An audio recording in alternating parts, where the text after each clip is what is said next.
দীপালির বানানো special cake কেটে এবার কুসুম বাবার হাত থেকে সেই বিষাক্ত পায়েস খাওয়া মাত্রই এবার কুসুম মেঝেতে লুটিয়ে পড়লো। হ্যাঁ বন্ধুরা, ভিডিওতে দেখতে থাকুন।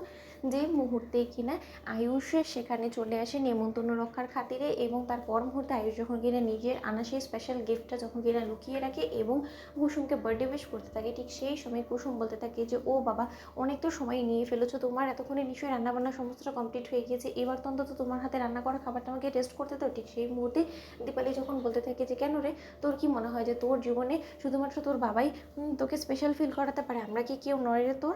আমিও তো তোর পিসি, তাই না? আমারও তো কিছু করতে তোর জন্য ইচ্ছে হয়, তাই আমি নিজের হাতে তোর জন্য এই কেকটা বানিয়েছি, তুই এবার কেকটা কেটে আমাকে উদ্ধার করতে দেখি। ঠিক সেই মুহূর্তে আয়ুষ, দীপালি, ঈশান সমস্ত লোকেদের উপস্থিতিতে যখন কিনা কুসুম সে কেকটা কাটে, ঠিক তার পর মুহূর্তে কুসুম যখন কিনা স্বেচ্ছায় ওর বাবাকে বলতে থাকে যে বাবা, এবার তোমার হাতের বানানো সেই স্পেশাল পায়েসটা আমাকে খাওয়াবে না? মা বেঁচে থাকতে তো মা আমাকে প্রতি বছর আমার জন্মদিনে সে নিজের হাতে বানিয়ে পায়েস খাওয়াতো, তাহলে এবার তুমি খাওয়াবে না? তুমি পায়েস বানাওনি? ঠিক সেই সময় এই শঙ্কর যখন বলতে থাকে যে বানিয়েছি কি বলছি, আমি তো নিজের হাতে তোর জন্য সেই পায়েসটা বানিয়ে হাতে নিয়ে অপেক্ষা করছি যে আমি আমার মাকে নিজ হাতে কখন এই পায়েসটা খাওয়াবো।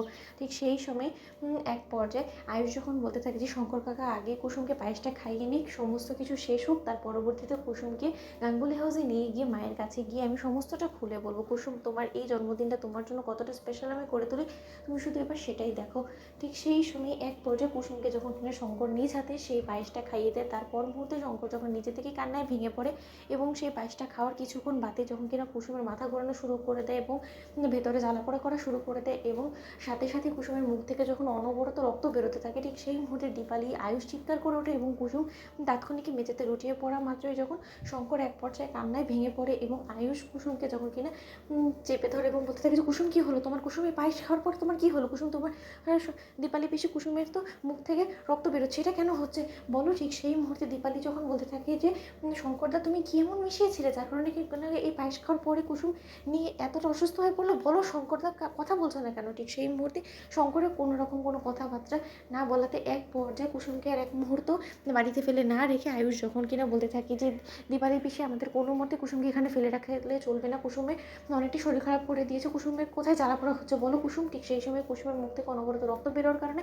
কুসুম যখন বলতে থাকে যে বাবা, তোমার মারারই ছিল আমাকে, এরকমভাবে তুমি মারলে, আমাকে গলা টিপে না হয় মেরে ফেলতে পারতে তুমি। এই কথা বলেই যখন কিনা কুসুম নিস্তেজ হয়ে পড়ে, ঠিক সেই মুহূর্তে আয়ুষ কথার পাত্তা না দিয়ে এক পর্যায়ে কুসুমকে ছুটে গিয়ে দৌড়াতে হাসপাতালে নিয়ে যায় এবং সেখানে ডক্টর বলে চিৎকার চেঁচামেচি করতে থাকে। অন্যদিকে ডক্টর বলতে থাকে যে এটা তো মনে হয় উনি পয়জন ইনটেক করেছে, তার জন্য হয়তো ওনার কন্ডিশন এতটা খারাপ হয়ে গিয়েছে, ওনার কন্ডিশন তো যথেষ্ট পরিমাণে সিরিয়াস, আমাদের এখন ওনার পেট ওয়াশ করতে হবে। তো বন্ধুরা, লাইক এবং শেয়ার করে সাবস্ক্রাইব করতে ভুলো না।